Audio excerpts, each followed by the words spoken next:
Oh, that Holy was fuck, that was nice.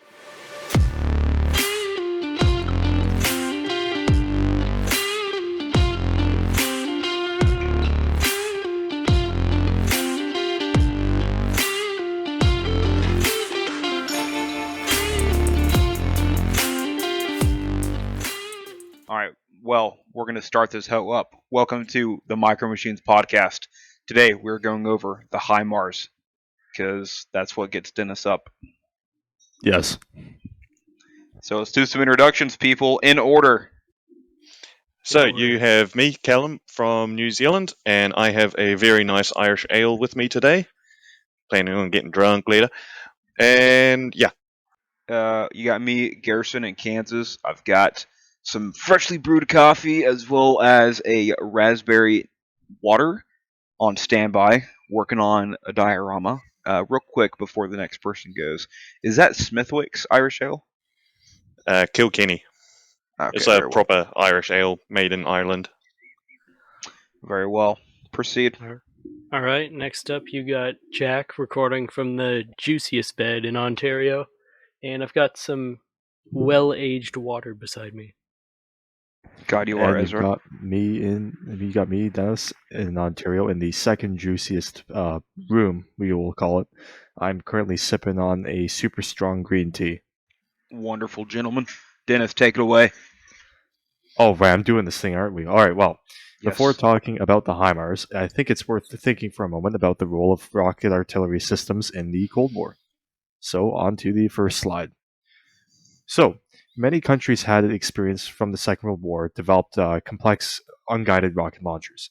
Rocket launchers have numerous advantages over conventional cannon-based artillery, such as their smaller size and their ability to transport, say, a larger payload over a longer distance than, say, your standard artillery shell.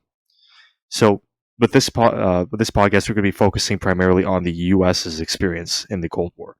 So, in the late 1940s, the United States had exerted massive efforts to developing theater and strategic rocket artillery systems, such as this ballistic rocket seen here on the right. Look at that, 1960s beauty right there. Looks like something But- you'd launch from your backyard when you're like 7. Honestly, I did do that sort of thing. I launched the same sort of thing, but very small comparatively. I did it in Boy Scouts, and my rocket landed in a farmer's field, and a goat ate my rocket. I swear to God. Good job. I sat there at the No fence, way, just dude. watching it eat my rocket. The U.S. Army Corps of Artillery wants you, Garrison. No, not the HIDF, baby. Let's go. Just loading grass into the rocket. So, it goes. I guess I need to point out that basically for the early part of the Cold War, the U.S. Army had focused very much on strategic rocket artillery systems. So, very big rockets, basically with the idea being they would strike strategic Soviet targets if the Cold War ever turned hot. However, the issue here was that the tactical rocket artillery which is kind of like your lower level artillery, had suffered a sort of lag in development until late in the Cold War. Now, earlier, the U.S. had only put out one brand new design, which is this one. Let me get the laser pointer out here. The XM70E2. It's a 115 millimeter rocket launcher, the most HIDF looking thing known to man. So basically, it was a radical design which sought to combine rocket and cannon artillery concepts. It's fed by a revolver magazine, and basically the idea is that you rotate the new rocket into the breech, push it forward, and you would elevate and fire the gun like a cannon. It was a pretty stupid idea, but it did it importantly cemented U.S. interest in the idea of a smaller rocket launcher that could be used as tactical artillery. So that's a 6-shooter, basically. It is quite literally a 6-shooter revolver, but it fires rockets. So would something like that actually have any recoil to it, or is it just like a bit like a bazooka recoilless where it just fires out sort of thing? That's a good I question. guess Like, it would have doesn't look like it basically has a no recoil spring. It doesn't have any. So basically, I guess you can think of it like The on-toss of rockets. it's basically an on-toss. Yes, it's quite literally that. Yeah. It Right. was a weird concept, the XM72, because they thought, like, what if we took all the good things about a rocket and all the good things about cannon artillery and just combined them together? But then the result was something that was bad at both. I mean, at that point, you're just making a Nebel warfare, but with one way to fire it instead of having 6. You know, Yeah. like Yeah. just take the Nebelwerfer and put a guidance system on them. Well, it's funny you mention that because by the 1970s, it became clear the U.S. Army needed some sort of rocket artillery system to complement its self-propelled howitzers like the M109. So basically, the issue came down to a lack of a powerful, accurate method of engaging hardened targets like bunkers. The problem was basically that the 155 shells in the M109 were usually good, but if you had a really hardened target, they probably weren't enough. And that is where the M270 MLRS came into play. So, starting in 1983, the M270 acted as the primary rocket artillery system of the U.S. Army at the tactical level. It was built on the chassis of the M2 Bradley, and it first saw service in the Gulf War, where it was shown to be extremely effective. I love this thing. Look at that. I love it's a finished camo scheme on the bottom right, isn't it? Oh yeah, it's so cool because basically every Western country on Earth, except Canada, notably, uses this system. So like you get all sorts of crazy camouflage. Why does Canada not use it? Because we're cheap and we can't afford it. Too busy buying maple syrup. Too busy buying leopards. Best tank in the world. You're just jealous, Garrison. I am jealous. You kidding me? I mean, the Abrams is great. Don't get me wrong, and it looks like America, right? Like it's rugged and shit. But the leopard, It has That's that what- sort of je ne sais quoi. Yeah. nah, That's one of the it things I like has about that the sort of Mein Kampf look. It's one of the things I like about the M270. It looks so quintessentially American. Like, yeah, we built a box that just shoots out rockets 300 kilometers away. Every day is 4th of July. Yeah, you're right. Well, as much as we all like the M270, there was one problem. So the sheer weight of this MLRS basically meant that it wasn't easy to transport because basically almost none of the aircraft in the USAF could carry it. This fact hampered its arrival into the theater of the Gulf War, which was something that did not go unnoticed by the U.S. Army after the conclusion of the conflict. It basically became clear that, as good as the M270 was, there needed to be a vehicle that could be complemented, right? The same way it complemented the M109, there needed to be something that complemented this. Ideally, by using a lighter chassis to fire the same 227mm rockets, which were at the time in the process of being heavily upgraded to be compatible with advanced ballistic guidance systems. Told you guys I would talk about computers in this. Send it, buddy. We are not disappointed. Oh, that was it. I went easy on y'all this week. I feel Nah, blue like just- balls. You mentioned computers. In fact, the idea of a light MLRS was actually not new because as early as I think it was the 1970s, the 9th Infantry Division had already suggested the development of a light rocket launcher for use as counter battery system. And this was the genesis of the HIMARS. Oh God. The system had to Damn. be smaller and lighter than the M270, which was effectively as resource intensive as a battle tank. Not only that, the HIMARS could not afford to sacrifice accuracy or range, meaning that would have to carry the same advanced fire computers and a large 227mm rocket launcher.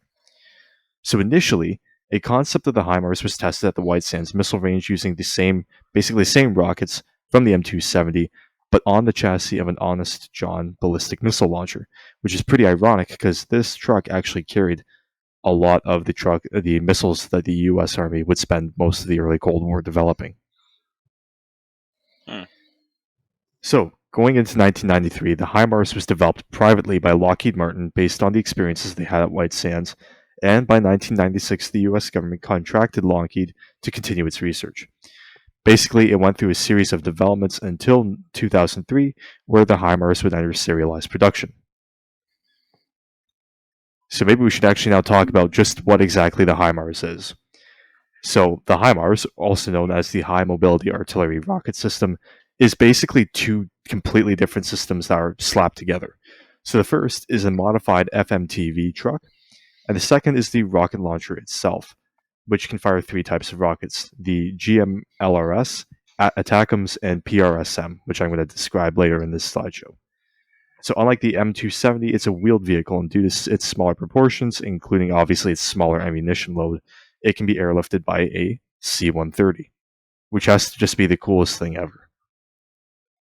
Yeah, that's pretty sweet. Callum, Australia's actually thinking of getting these. What's New Zealand got to say about that? I think the best that we have is a couple of 155s. Yeah, maybe even only 105mm howitzers. I got to say, even before they turned the truck into a HIMARS, those trucks look damn sexy. I love the massive front windows. Yeah, especially in that Kark tan. I mean, oh. Oh, shut up, Ezra. Man, we're I all love having Kark a little tan. piece of Ezra today. Fuck.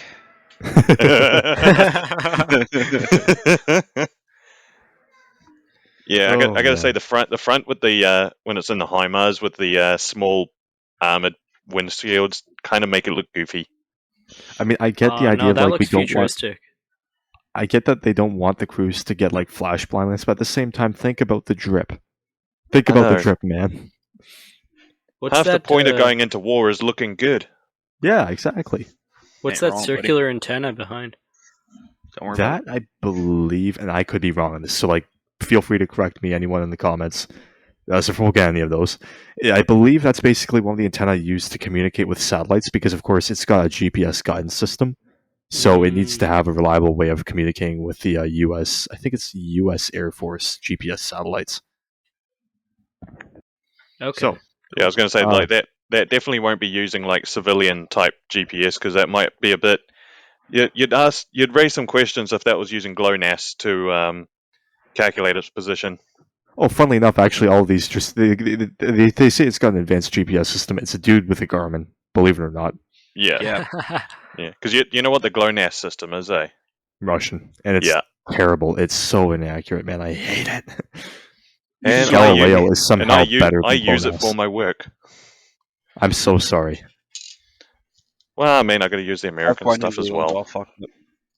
Well, at any rate, let's talk about the truck first, shall we?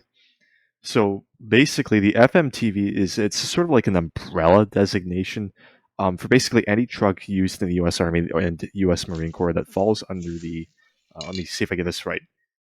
The Family of Medium Tactical Vehicles designation. So basically, these were created out of a program to standardize basically kind of your U-Haul trucks for the U.S. military. So there's, I think, something ridiculous like 23 different designs of FMTV, and the HIMARS is just one of them. So most FMTV trucks are derived from the Steyr 12M18, which is one of the trucks that we saw actually on the previous slide. And the FMTV used in the HIMARS is basically what it comes down to is they added a huge amount of armor protection for it, a huge amount of blast protection, and they also added significantly improved navigation systems, GPS, and communication. Because again, with a lot of the HIMARS rockets, they're actually unguided, so all of the guidance computations are done in the truck. Oh, they're unguided? Well, actually, I think we're going to get into that. Here, yes, okay. So let's start talking about the fun part of the HIMARS. So the three different types of rockets. So the standard ammunition of the HIMARS, like the M270, is the 227mm GMLRS rocket. So originally developed for the M270, it was unguided, and you still can get unguided variants of it, but modern variants now have been substantially modified so they can be GPS guided. They have incredible accuracy and precision, with the official figures stating that HIMARS can hit a target 92 kilometers away within 1 meter with one of these rockets. Holy. Yeah. Just picture that 92 kilometers, and it has a deviation of 1 meter from the target. Fucking wild. Now, I will actually say, I'm going to admit to something. I fudged the numbers on this. So in reality, it can actually hit a target 300 kilometers away within 1 meter of accuracy, but the GMLRS can only go up to 92 kilometers. So it's talking about the ATACMS accuracy, but the accuracy would be the same for the GMLRS. So just picture how much of a tactical advantage that is, being able to basically pick and choose any point on a map within 92 kilometers and just dump 6 of these on it in quick succession. And basically that's what makes the HIMARS so great. And how much explosive do those rounds have, those rockets? I believe it's about 20 kilos? It's something in that range, about 20-ish kilos. It depends a lot because there are a variety of different rocket warheads. There's like cluster anti-tank, I think they even developed a mine laying version of this as well. They prototyped it at least. But if you really need to destroy a hardened target, the GMLRS may fall short. The ATACMS is the tool for the job. So this is a 610 millimeter missile. The HIMARS can only carry one. Now, an interesting fact before I get into more details about this is basically, you can see here actually, so there's the HIMARS carrying an ATACMS, right? Yeah. Yeah. Yes. So look at the size of the rocket compared to the truck. Jesus. Oh my god, Yeah. yeah. That's ridiculous. So here's an interesting fact about it. So with the HIMARS, basically the way it works is it has this quick change system for reloading ammunition. The idea is that you basically, to improve its tactical effectiveness for counter battery fire, they needed to reload the rocket pods quickly. So instead of taking, say, each rocket and then individually reloading Yo, them can you guys into hear it, me? Yes. what they'll do is they'll actually take an entire rack full of 6 rockets, slide the old rack out, put the new one in, and they can change it in something ridiculous like under 10 minutes. Well, the issue here is God. basically the ATACMS is borderline a strategic weapon, right? It's incredibly important, and if you were, say, the Russians, you'd probably not want to be hit with one of these because, again, it was got a range of about, let me see here, 500, no, 600, 400 kilometers. I got it wrong. 400 kilometers. Suka blät. So imagine, right? You'd probably target any of the HIMARS you could see carrying this rocket. So they've figured out a system for disguising them. Basically, the way it works is from the exterior, and this is with the cover off, the ATACMS missile looks like it's just a set of the standard GMLRS missiles, when in fact there's only one. It's basically just a little deception there that they employ to prevent people from being able to find out which one's carrying the big missile. But at any rate, Kill 'em all. it's a 610 millimeter missile. This one has both inertial and or GPS guidance, and oh my god, it can be carried. It's got this shopping list of different warheads it can carry. Let's see here. It's got just to give you a little appetite, a little appetizer.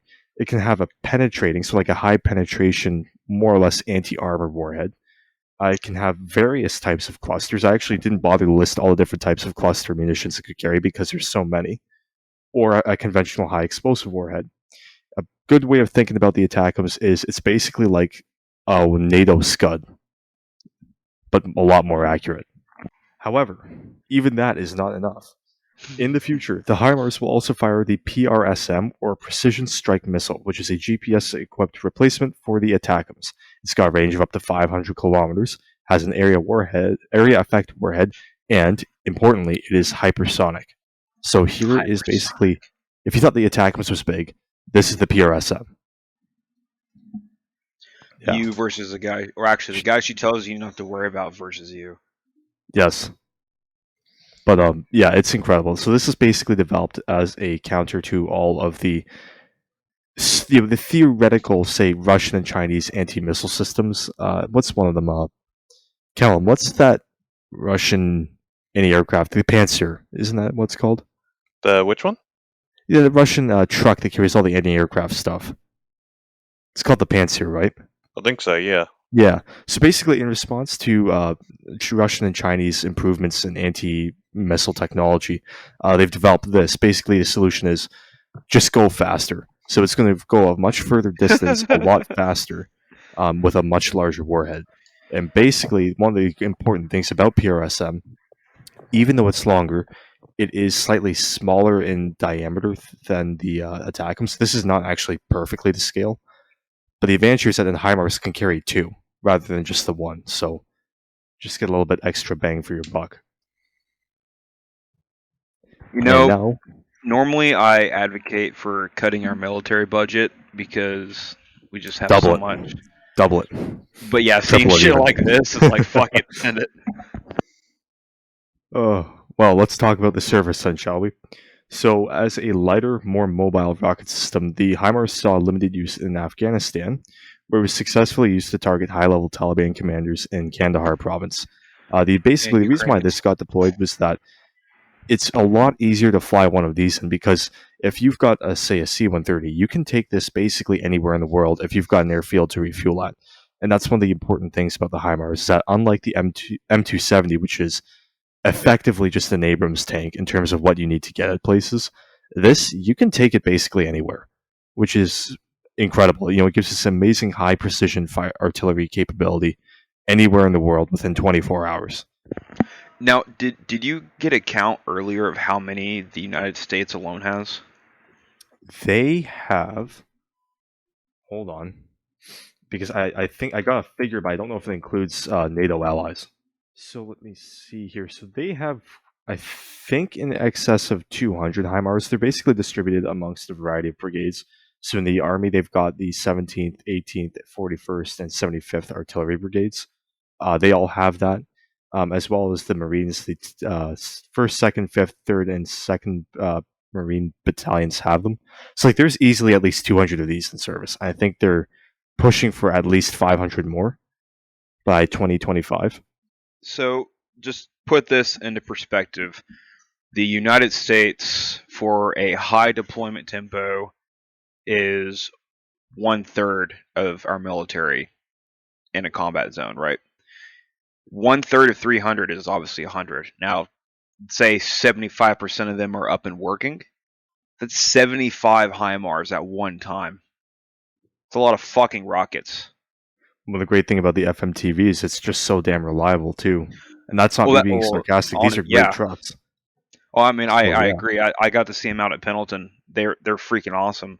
Yeah, But I just dude, that's a lot of fucking rockets.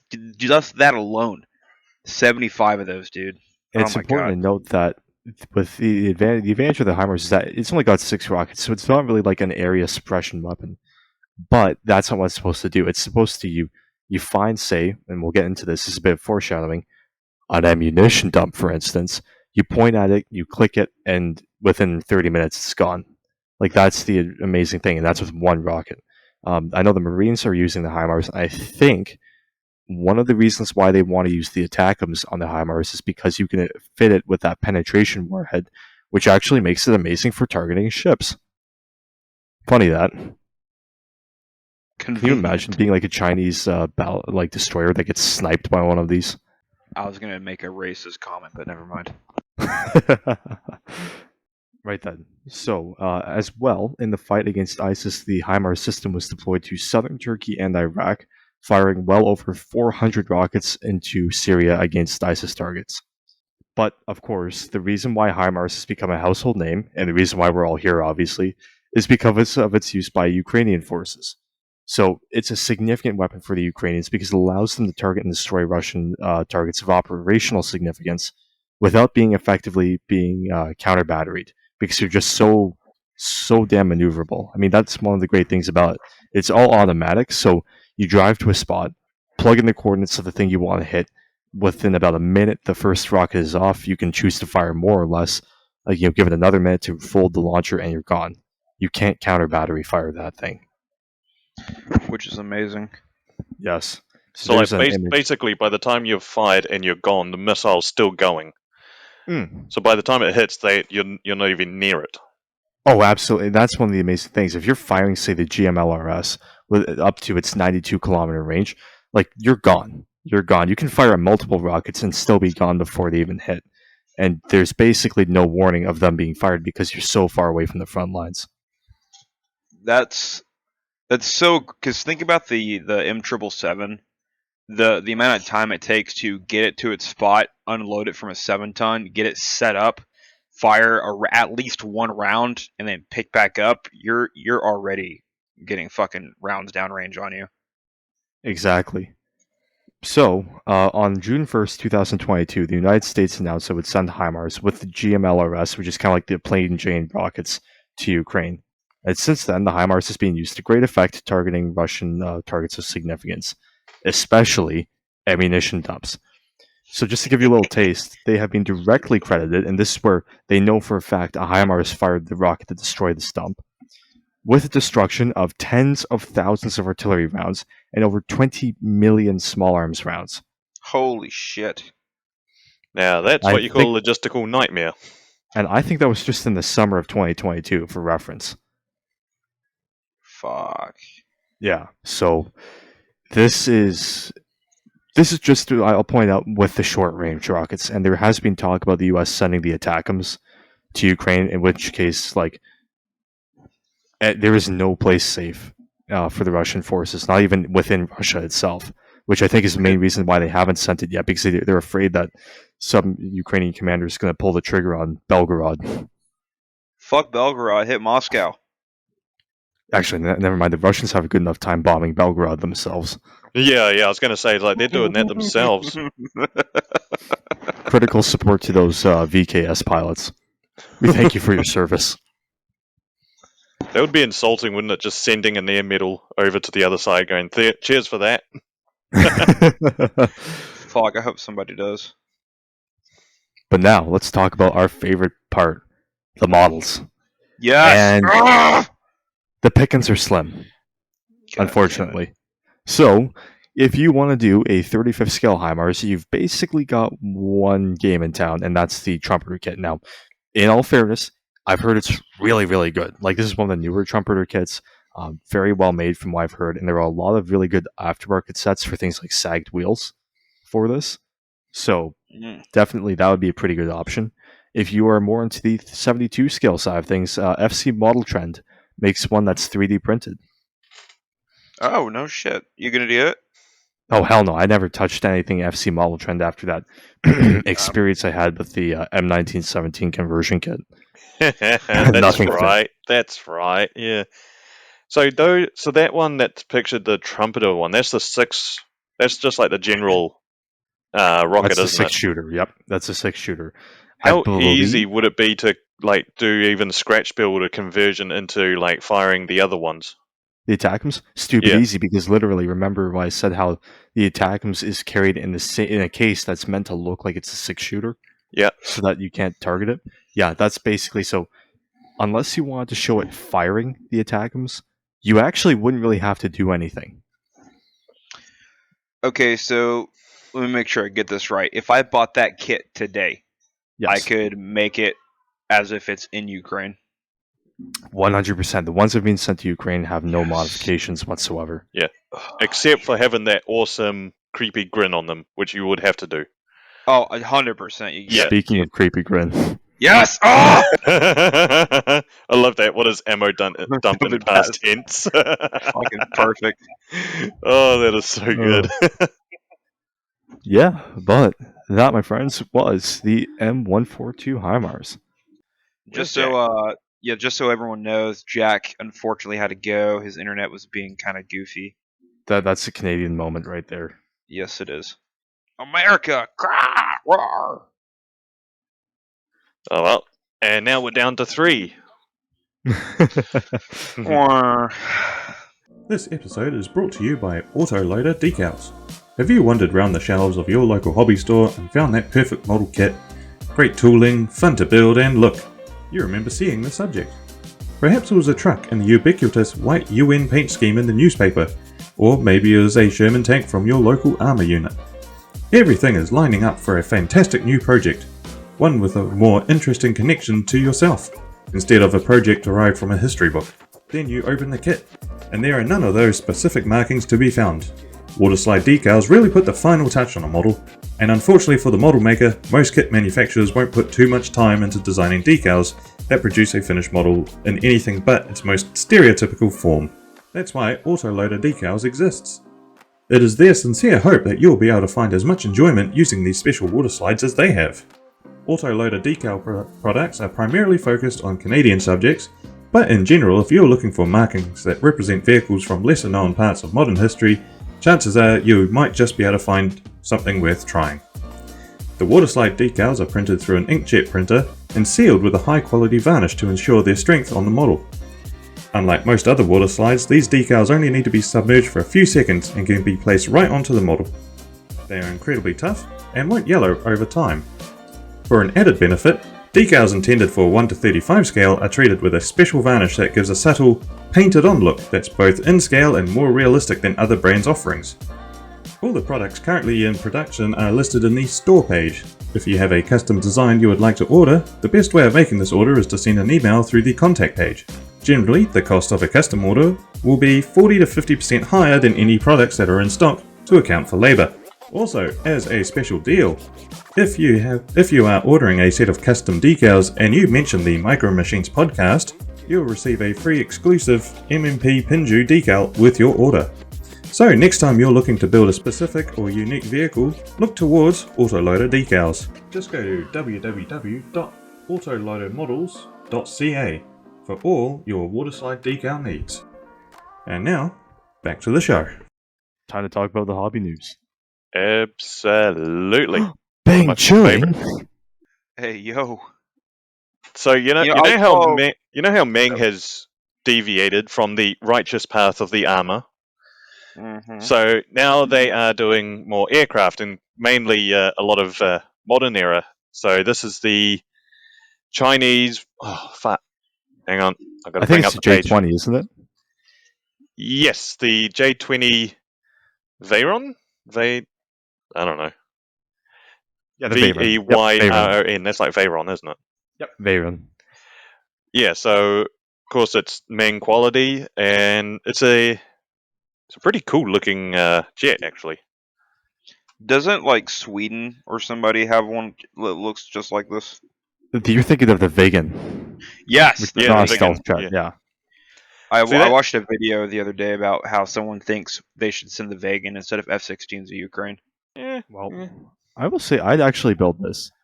Yeah. I'm a big fan of stealth fighters that actually work, which is why I'll never build a Su-57. But from what I understand, you know what? I'm going to hand it to the Chinese. To the engineers who worked on this, well done, because it is actually pretty decent as a stealth jet. Yeah. It does look though like F-22 or F-35, but they got the wings back to front. It does. Like it kind of gives that look of like something's wrong here. We've missed a step. Yeah. It's like those 2-in-1 kits. You kind of mix the parts a little bit. They did a little bit of kit bashing. Yeah.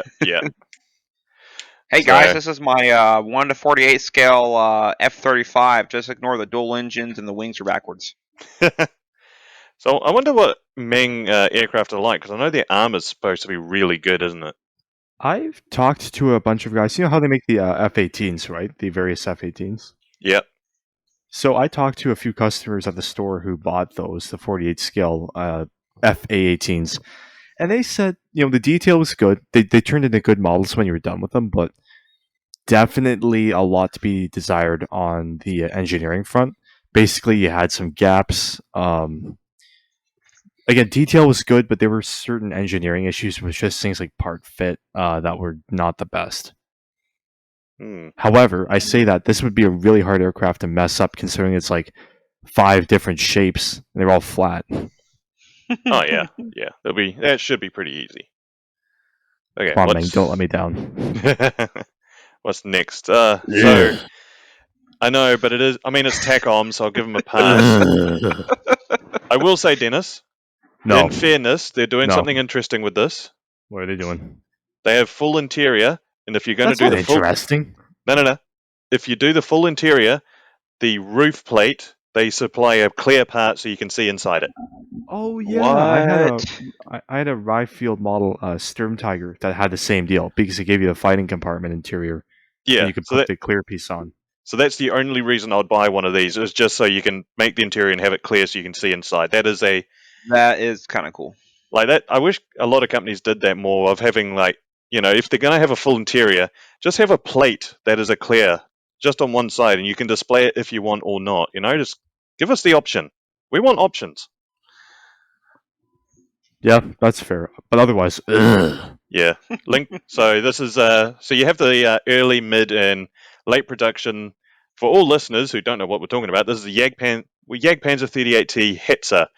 Although they shouldn't be calling it the Hetzer. The Hetzer was only called the Hetzer after the war, not during. So, get your naming right. So this is definitely going to be high quality because it is TACOM. It does have Lincoln length tracks, and yeah, I mean they don't look too difficult to build, and there is not a lot of discernible difference between an early, mid, and late production Hetzer, a 38T. I think it's just mainly the gun manlet, isn't it? I I'm not believe sure. so. Yeah. Can you Don't know, don't care. It's a 38T maybe- body. Love it. the late has got a different exhaust. I don't know. There's not a lot of difference, but yeah, because you can then probably take one of these and convert it into what country used the 38T after the war? Switzerland. Yes, the G18, wasn't it? Those are kind of neat. Yeah, They're kind of yeah. cute. So Yeah. might be worth trying to do that as well, turning a 38T into a G18. But otherwise, yeah. So I mean, it's TACOM, so you know it's going to be good. Yeah. Props to TACOM. Well Yeah. done. Ooh. So Oh up next, we my. got a whole lot of special hobby stuff. Some very interesting things. Oh, they're So- special, all right. Oh yeah. So in order, they are releasing a CH-37C Deuce USMC. That is a big ass helicopter used by the Marines. They have an AF2 Guardian in a fire bomber configuration with some very cool red and white markings. I got to say, they look pretty awesome. That one is in 48 scale, and it's got full interior, including a full engine. The engine comes in. I think that one's got resin parts for the engine, and the Guardian's got has got the same as the Corsair. It's got two engines mounted parallel, isn't it? That's Not such a parallel. cool plane. Water bombers are so neat. We need more water bomber kits. Yeah, yeah. They're also releasing the Nakajima Ki-43-2 Ko or Utsu. This one is special because the two markings, you have one for the Thai Air Force and one for the puppet government that the Japanese installed in China after their invasion. And that one, the roundel is very, very cool. It's round with horizontal lines with yellow, white, red, and black in them. And a little bit of blue as well. They're very artistic. That kit as well also comes with two fuselages, so you can make either type, because there's two types of aircraft in it. So, and then they also include, like, this one's decal has got this big Japanese writing along the side of the fuselage. It looks really cool. So, but that's interesting. They're giving us two lesser known aircraft markings. You know, I didn't even know Japan had allies. Yeah. Well, not a lot of people know that Thailand was on Japan's side. I'm looking at Thailand a lot differently right now. It's just like maybe the ladyboys aren't so bad. What else? So we have in 72nd, they're releasing a Mirage 3C, the Arme d'Air, whatever. It's French, whatever. So it's just a French Delta Wing fighter. The Mirage is a pretty cool looking aircraft, so it might be worth getting. Something a bit different, in their Navy series, they are releasing a PT Boat Weapon Set number 5, the 37mm M4 autocannon. This is the 37mm autocannon found in the P-39 Air Cobra.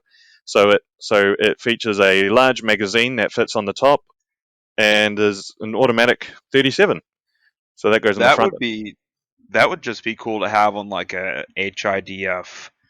Like if you made like a HIDF boat, Yeah, like a little ship or something, had it against a dock, you could put that at the edge of the dock as like a yeah, dock defense. or like a coastal defense position or something like that. Yes. Yep. And then lastly, from Special Hobby, although it's not really Special Hobby, but it's one of their affiliates, is the oh fuck, I can't read it now. The Shahid. I'm going to mispronounce it. The Shahid, because it means martyr in Arabic. Yeah. Very ironic. Yeah, but it's where's it from? Iran, isn't it? Yeah, it's an Iranian kamikaze drone. Yeah. So that is coming out. That is in 48th, I believe, and that's a resin kit. That's full resin. So for all those who want to get one, that's where you can. Flak bait. It's funny that they have Arabic something named the martyr, because a lot of Arabic countries have a lot of martyrs thanks to the U.S. That went dark. Weren't you a Marine? Moving U.S. government, come get your boy. Moving on, we have another 32nd scale aircraft from Trumpeter. This is the Devastator torpedo bomber. That's cool. Oh yeah, this looks cool. We have two markings, one for Midway, and the other is a interwar bright yellow and metallic finish look. Which I think if I had this kit, you'd know which one I would go for. Oh yes. So That is a really cool scheme. yep, it features photo etch, full interior detail for the cockpit. The canopy comes in either one piece or multiple pieces, so you can have it open and closed, whatever you want. And yeah, so we've got finally some interesting aircraft coming out. The Devastator is a pretty cool aircraft. We did touch on it a little bit on the Avenger episode, but not much because it didn't have much of a life, especially at Midway. Not a lot came back. Oh, I think you didn't. Oof. You didn't. Hey, I think out of like 48 that went, there was like, I don't know, Six six that came returned, back. and Yeah. most of them were damaged. Yeah, never to be used again. But honestly, 32nd scale Devastator Oh. with the interwar markings, I would do in a heartbeat. I love know- the look. You know what would be really cool to do? What? Have the one from Midway on a aircraft carrier deck with Ooh. it like fucked up, like it just landed. That would be pretty good. Actually, yeah. Someone needs to do that. Someone needs to make a 35th scale aircraft carrier section as a kit. Fuck it, just get some balsa wood planks, put that down. Actually, And that would make then- it historically accurate because for some reason the Americans used wood for their decks and not concrete. Because we're stupid. Why is this even a discussion? It makes the armor-piercing bombs go through so much easier. Critical support for U.S. Navy ship designers. They're really helping the good guys here. Yeah. They're hitting sustainability goals by using a renewable resource. I wonder if the USS Essex is Energy Star certified.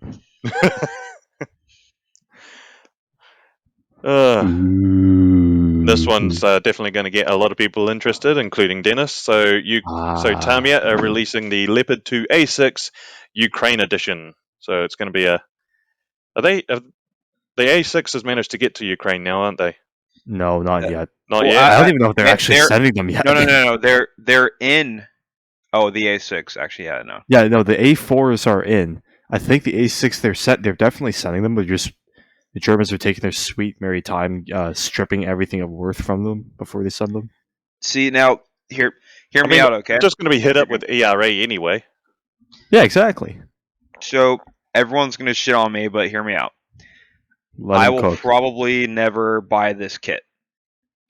It's And a nice reason for Tamiya to re-release what was a really good Leopard 2A6 kit. Like, it's a very nice kit, but if you're expecting like contact on it, not happening. It's basically just the Anything. same kit. Yeah, it's the exact same kit except the exact same kit decal with sheet's white different. crosses. Yeah, The instructions show putting on the German decals. They don't even have an updated section for the Ukraine. I'm pretty sure they're going to update that section. You'll probably get an updated manual and background information, but yeah. See, they're Like- missing out by not including ERA blocks in the kit. Well, I don't know if it's for the gonna be- meme. Just for Yeah. the meme, do it. Well, the thing is, this kit isn't in production yet, so I'm not saying we're going to see contact. I'm not saying that. But We'd like if we were going to see Tamiya do that, it would definitely be here. And I have a feeling, you can quote me on this, they're probably, when it comes to like the production version of this, it's going to come with contact. Or it's going to come with like some modification like Ukrainian figures.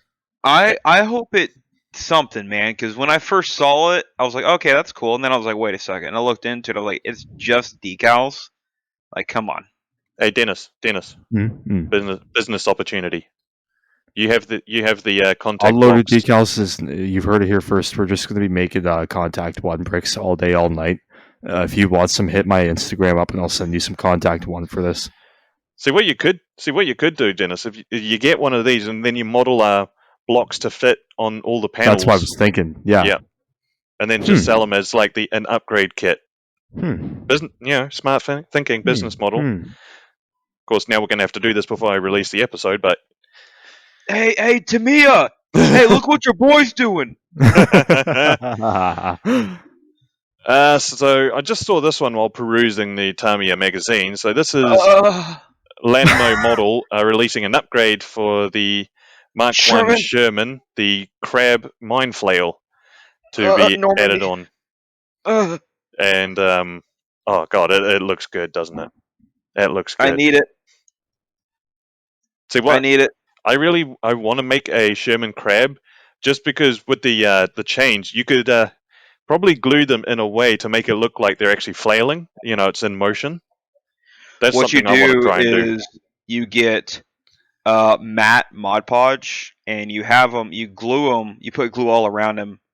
Put them on tinfoil. Have the chains in like the motion you want them. Put the Mod Podge on it.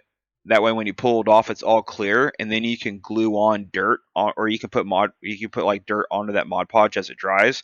That way, it looks like it's dirt shooting it up, and Yeah, it's in like a set position. yeah, but yeah, if you have an M4 Sherman, look for this upgrade kit because it looks incredible. And yeah, what next? Oh no. And from Edard, we have this is the who makes it's not Mitsubishi, is it? It's the Yeah, it's Mitsubishi. Yeah, put some respect on my boy Mitsubishi's name. Come on. all right. I'm surprised you don't drive a Mitsubishi, bro. I unironically, my dream car is a Mitsubishi Mirage with a Prius powertrain in it. When did this become your dream car? It's always been my dream car. Okay. Anyway, It'd be like so a compact it's Prius. so it's the Mitsubishi A6 M2 N variant. The N standing for float for some reason. Hmm. Any ideas why, Dennis? It's just whatever. I'm just so lost in the sauce looking at this box art. I'm going to act a fool with this one. And this is a dual combo kit as well. Oh no. Dennis will get this kit and we'll never see him again. Oh no. It's even got the ladies on the box art. Oh, Yep. God. I gotta say, the green camo, I'd love to do that one. That one looks amazing. Normally, I'm not a fan of the green camera on the Zeros, but in this boxer, they've actually done it really well. Like, I'd Yeah. do this. Yeah. So this is also so the Americans called this the roof, yeah, whatever, roof air, Close Eh. enough. whatever. It's the floating zero. Enough said. I'm buying it. You should too. And we have some. These are. Hang on, I've lost it. Where is it? I've lost my notes. Hobby Boss. That's what it is. So, Hobby Boss are releasing two 35th scales. We have a sort of paper panzer in the form of the Tiger II, but with the Henschel turret mounting the 105mm cannon that was prototyped for the Tiger II, but they never really got round to doing it. Either real quick, either that guy up there is a little too small, or like that he looks just a cunt hair too small for that tank. Yeah, I don't think they got that one scaled properly. But anyway, so we've got a Tiger II with a 105mm gun in it. That was originally prototyped later in the war, but I believe they found that the gun was too big for the turret. It made it a bit too small inside, and at that point, the 105 basically performed as well as the long-barreled 88. So it wasn't really necessary to try and redesign it to fit a new gun that basically was bigger but did the same. But it's a good what if. They're also releasing the Russian 9A52-2 Smerch M multiple rocket launcher. Yeah. Discount wannabe HIMARS. HIMARS. Yeah, the HIMARS from Wish. Bro thinks he high mobility. Although I will say the truck carrying it does look pretty cool. It does. Like it's got a weird sort of Thunderbirds look to it. But yeah, so two interesting things. And that is the hobby news for this week. I'll take over for a bit now. So I figured we'll try a new segment just to try and get a bit more model talk into our episodes. And I'd figure we'd do a small 10-minute segment talking about the history of various model companies, because some of them are. It's always good to know where your hobby comes from and talk about different brands and whatnot. So I figured we'd just do a model company history segment and see if you guys like it or not. So I am going to start the first one off, and I've decided I'm going to talk about Frog model aircraft company, because it is basically one of the first. So International Model Aircraft Limited, or IMA, was established in 1931 by Charles Wilmot and Joe Mansour. They launched the Interceptor Mark IV semi-scale rubber band powered flying model in 1932 under the Frog brand name, which is believed to stand for Flies Right Off the Ground. IMA formed a marketing partnership with toy companies Line Bros Limited that same year and subsequently introduced other Frog brand flying models. In 1936, IMA released the world's first plastic model construction kits under the Frog Penguin name. They called it Frog Penguin because these were frog models that didn't fly. And, penguins don't fly. Yeah, not a good joke. Anyway, these 1 to 72 scale aircraft models were available in kit form or pre-built form and were made of cellulose acetate. Although the models were non-flying, they were very popular. The number 21P Empire Flying Boat was an early release in 1938. During World War II, IMA produced flying models for target practice and 1 to 72nd scale aircraft recognition models. The Penguin range was discontinued in 1949, but a new range of Frog polystyrene kits were introduced in 1955. The company issued a wide variety of aircraft, ship, and car models in various scales during the 1950s and 60s. Starting in 1963, the 72nd scale became the standard for aircraft models. The production of both scale and non-scale flying models continued until the early 1960s. So, as you can see on the right, that is the box art for one of the original models, and one of the original kits from the 1930s. This one isn't the number 21P Empire Flying Boat. This is the number 23 Singapore Flyer, but it shows you that is a kit from 1936, which that one's actually on sale at the moment for like €600. But that is an original kit. It came with cement, paint, everything in it, and yeah, looks pretty neat, doesn't it? I'd I low actually key be want one just good to try it. attempt, yeah. Yeah. But yeah, so it looks very Rugged. yeah. It looks cool though. If the Industrial Revolution was a model kit. Pretty much. So, by the 1970s, Frog had an extensive 1 to 72nd lineup that included many obscure aircraft types that were not available from any other model manufacturer at the time. I have put a list down on the slide. I'll just go through a few of the more interesting ones I think there are, but there's a lot there. So they have stuff like the Avro Shackleton, the Martin Baltimore in Maryland, the Blackburn Shark and Stewart, a Tupolev SB2, a Gloucester Javelin, a Fokker D21, Airspeed Oxford, Heinkel HG162, Arado AR234, Vickers Vimy, stuff like that. So they have their lineup's pretty interesting. This is only a small sample as well. Their lineup of aircraft is long and extensive, and they have some very, very interesting subjects. Some of them we'll see a bit later on in the presentation, but I will say their box arts are on point. Oh, absolutely. Actually, that Whitley kit I've actually seen online on Trade Me, and they want something like $60 for it. That's actually not bad for what it is. Yeah. I personally like the R100 box art. With all the people down there. Yep. So, Frog also had a line of larger scale aircraft as 1 to 96 scale models, which included the Bristol Britannia, Douglas DC-7, Vickers Valiant, Avro Vulcan, Handley Page Victor, de Havilland Comet, and Vickers Viscount. The only airship model they produced was the R100. So, They also dabbled into larger aircraft in a small scale. 96 scale is a bit weird, but yeah. Real quick, Go for was it. the R100 the one that got destroyed? I'm sure they all did. Well, like the big one that like a bunch of people were The at in Hindenburg. front of. Hindenburg. That's what I was thinking of. Never mind. Yeah, I don't know. No, that's not an R100. The R100, that's American, I think. That one. Uh, Didn't TACOM release an R100 as one of their No, they airships? did the Q class, which was the German Zeppelin. Ah, that's right. That's right. Yeah, we need more airships. I'd like to do an airship with a bunch of little biplanes flying around it. Oh yeah, that'd be cool. That'd be pretty cool.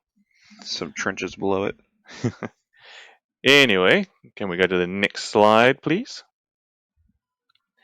So, aside from aircraft models, Frog also made ship kits, such as the MV Shell Welder Coastal Oil Tanker, the THLV South Goodwin Lightship, the HMS Tiger, and an RNLI lifeboat.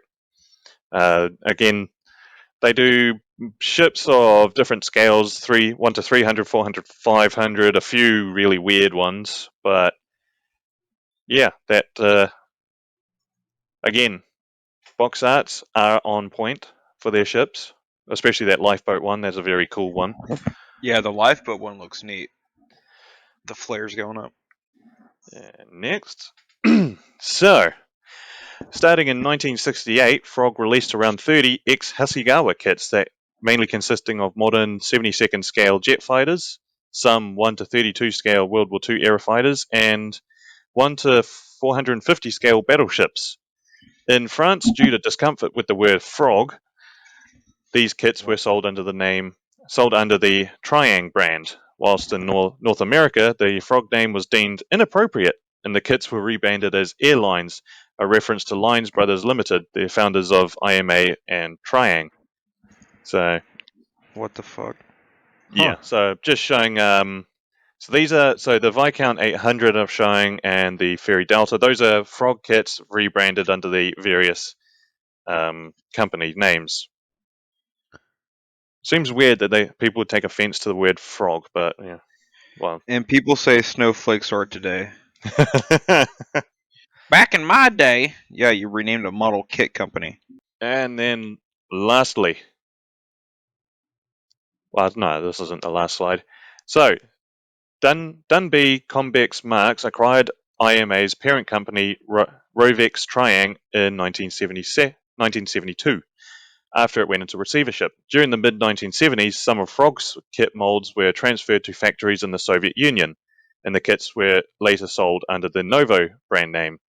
Revell acquired the molds for Second World War Axis powers subjects in 1977 after they were declined by Novo. The production of Frog-branded kits ended in 1976. Some ex-Frog or Novo kits have been reissued by Revell and East European manufacturers in recent years. Probably the reason why Revell are known to be not good. But again, so I'm just showing the original Frog and then the Novo and Revell kits. So you can date a lot of Revell stuff all the way back to Frog. A lot of them actually. Oh, That was the end of Frog, but I've just got I found a few interesting kits I just wanted to share. So we have in top left in 1/32 scale a 75mm anti-aircraft gun Sky Sweeper under the Frog Deluxe models. So that looks like a what-if anti-aircraft cannon that's got a revolving autoloader. I'm pretty sure that's actually real. Is it? I'm fairly sure the Sky Sweeper was real. Yes, exactly. The HIDF. I'm going to need to look that up afterwards. They also released a Boeing B-52 Stratofortress in 1 to 317 scale, a Boeing B-47 Stratojet in 1 to 205 scale, and then in 1 to 24 scale they released the Bristol Bloodhound anti-aircraft guided missile. Why are they in such weird scales? You want to know why? Why? Yes. Hobby store shelves. And AMT did the same thing. That's actually why there's 24th and 25th scale. So what happens is back in the 50s, 60s, 70s, and 80s, what would happen is you have these companies, right? And hobby stores generally use fairly similar sized shelves. So what happened is they would scale the kit so that the box containing the parts would fit. Basically, it would be a certain dimension that would be common. And one of the things you'll notice is that a lot of model kits from that period of time often were fairly similar in terms of their size. And a lot of them actually still are because they are scaled to fit a certain shelf dimension. I think I heard about that. They called them like they weren't like scale. They were box scales, wasn't it? They were called. Box scale, yep. And so Yeah, there you go. A little one reason why having a hobby store worker on the podcast actually counts for something. because Typically, doesn't Breville, didn't they do them as well? as far as I am aware, I know Revell Italeri to a certain extent. Revell and Italeri do that. Because I did They see, still do that actually. Believe it or not. yeah, because I did see a vintage. It was a Vought Cutlass model kit at an air show once, and it was like I want to say like 1:54 scale or something like that. Yep. Yep. And for some reason, I didn't buy it. I didn't. I decided I saw it and was like, no, I don't know about that. Did another lap around, came back, decided I was going to get it, and it was gone. Oh. I still beat myself up for that one because it's an interesting aircraft, even if it wasn't a weird scale. Oh well, you live and learn, don't you? Yeah. Maybe that one would have been such a headache you would have tossed it out, and you don't need that on your record. You do see what I have, don't you? That's fair. Yeah. Like- Yeah. Anyway, so that was just a. Was that even 10 minutes? I want to just do these short little exposés on model company histories because I figured it'll be interesting just to find out more about your hobby, basically. I Oh, like the very idea, nice. and the history's fun. Alrighty, let's talk about what we're working on this week. Let's do it.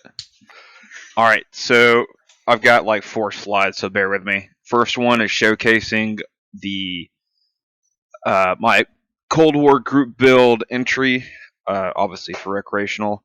This is my Weasel in southern France in a what if Cold War scenario. It's the tow weasel on a road next to a little French house with a courtyard. It's gonna have a tree, a little water faucet, and all sorts of fun stuff. But got to use my Proxxon foam cutter for the first time today, and Did you enjoy it's it? amazing. Oh, dude, as you can see, I did a lot of cutting. There was like 4 times more cutting done on that you don't see there. Just some fun shit. Like I cut bricks to a certain size, and during the history we're just going over, I started making cinder blocks for the courtyard. Like the precision cutting with that foam cutter is spectacular and makes it so easy to do stuff. Very So, cool. Yes. Next slide, please, good sir. So the next, I think it's 2 or 3 slides showcase my finished AFV Club 35th scale Weasel with tow. So the whole idea is late spring, early summer. This Weasel has been on the move for about a week or 2, and it had just gone through a little creek and then rode right up to this house where it was stopped at from the previous picture. So it's still wet, some mud on it, but it's also very dusty. First time tying down antennas, that was fun. Used Mod Podge gloss to get the water wet effect, and lots of fun with this one. It's looking very cool. Thank you very much. If you'll go to the next slide, good sir. Same thing, some closer up shots, some of the interior that's exposed, the tow missile itself. The front, I tried to make it look like it hit the creek kind of fast, so it got some mud splattered on the top part. And then the top right picture, I tried glazing the Mod Podge gloss to make it look like water also hit up there. That was fun. And something I realized, I know I was complaining to you guys, the decals in this kit sucked horribly. They're awful. But adding I airbrushed dust over the decal on the bottom right, like over the whole vehicle. I airbrushed flat earth from Tamiya, and it gives it this dusty look, right? And it I don't know how it did it or whatever, but it made it to where the decal did not pop. Like you used to, like right before then, you could see the perimeter of the decal sheet. You can't see it anymore, and it's just mind-boggling how a little bit of paint just covered that. It's just made it just blend in more and made it actually look painted. It's wonderful. Then the next slide. Yeah, some more angles. The interior, added a water bottle, and the antenna. I'm super proud of that antenna. I've always been kind of nervous about doing that, but I'm glad I did it. Made the weasel look a lot better than when they were standing up. But yeah, fun stuff. It's looking awesome, man. It's Yeah, looking very really nice. cool. Thank you, gents. That's what I've been Ooh. working on. Yes. Just finishing up my little 48 scale Komatsu G40 bulldozer, the Imperial Japanese Navy bulldozer from Tamiya. Yeah, just did a little bit of stuff, getting back into the flow of modeling after some time out of it. And I'm also working on now a 35th scale PT76 from Trumpeter, but I think as you can see from the tan colored editions, I'm making an HIDF. Yes. So I'm Is that a adding the Bradley tow missile on it? no, that's actually a spotlight from the Leopard 1. Oh. Yeah. Please wind go sensor. into detail on what you're going to do with this. Oh, okay. So basically, my idea is it was after it became obsolete, turned into sort of an assault gun. Like it's basically they turn it into an amphibious SPG.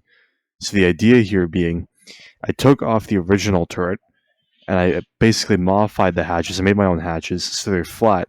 But the idea being that the turret opening is now much enlarged, so people can just comfortably stand up and out of it. The idea being, Yes. most of the time, they would just have the hatches open, kind of like an M10 almost. If that makes any sense.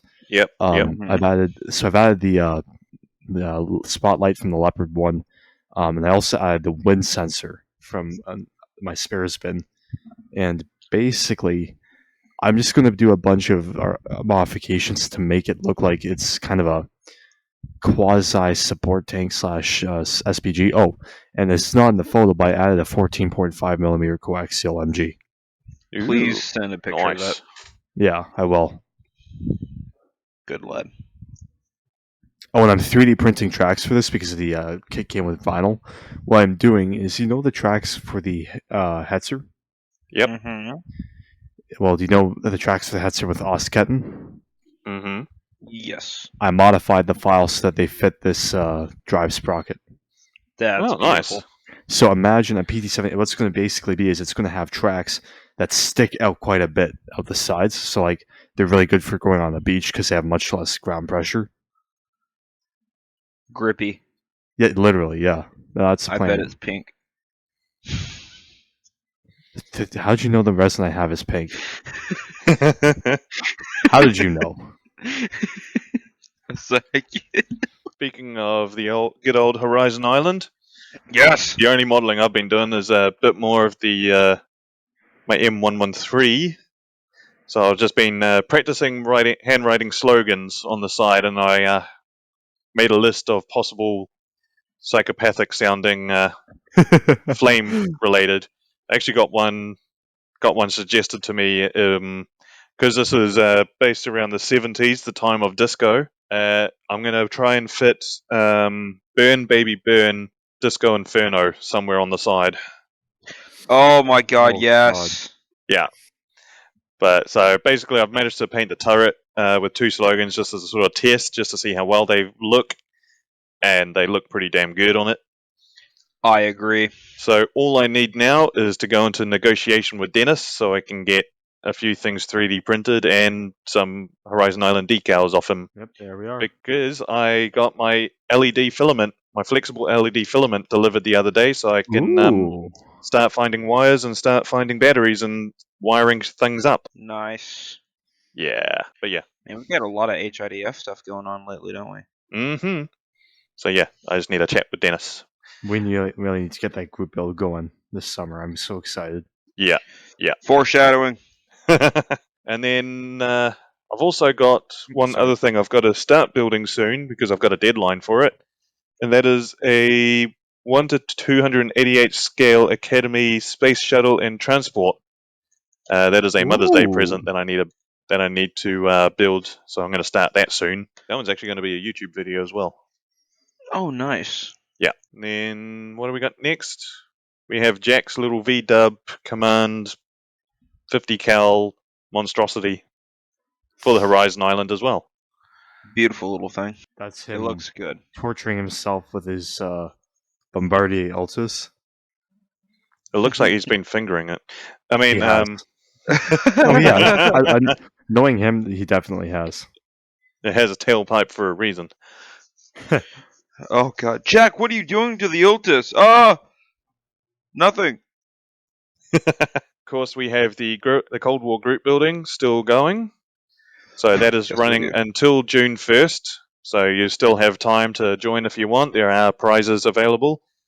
If you want to get in touch with us to try and join, you'll find the link to our Discord in the video. If not, you can just find one of us online on Instas and Instagrams and all of that. You'll be able to get in touch, send us a message. We'll show you how to get into it. And yeah, it's still going on. So of course, this is a sponsored group build. So the first prize has been elevated by quite a bit because of some additions. Yes.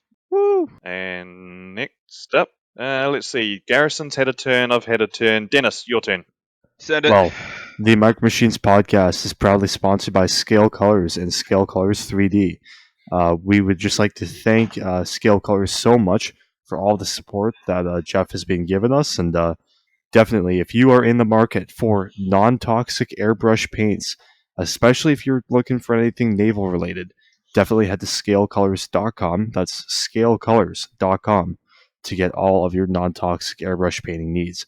And that's not all. If you are in the market for individual resin printed tank tracks, again, Scale Colors 3D, Jeff has you covered. He has some really crazy looking 3D printed tracks, as well as a couple of accessories like resin welding kits and actually some 3D printed tank barrels. So if you're in the market to take your kit just to that next level, head on down to scalecolors.com and Scale Colors 3D. Thanks, And Jeff. Thanks, Jeff. And Thanks, just Jeff. remember, if you do buy anything off Jeff, let him know we sent you. Just mention us. You probably He'll won't get a appreciate discount for it. He might laugh at you, but you know. Oh, you listen to those degenerates? Oh yeah, those fuckers. And then finally, as always, our Patreons, our loyal supporters, Paul Gallagher and Lord Floki. They are supporting us through Patreon. If you want to support us and keep the content going, just search Micro Machines Podcast on Patreon. You'll find that we do post some extra content on there, usually the jokes that I have to edit out.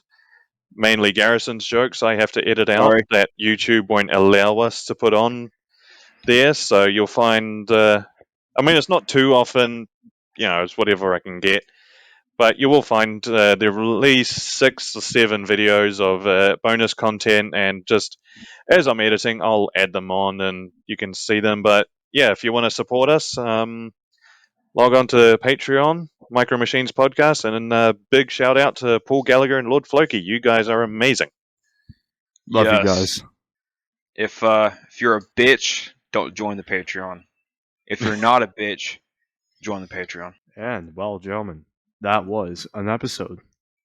That sure was. Well, if you've gotten to this point, you have been watching and listening to the Micro Machines Podcast. Thank you so much for sticking around with us, and we will see you next week. Alrighty. See Bye, ya. everyone. See ya. Deuces.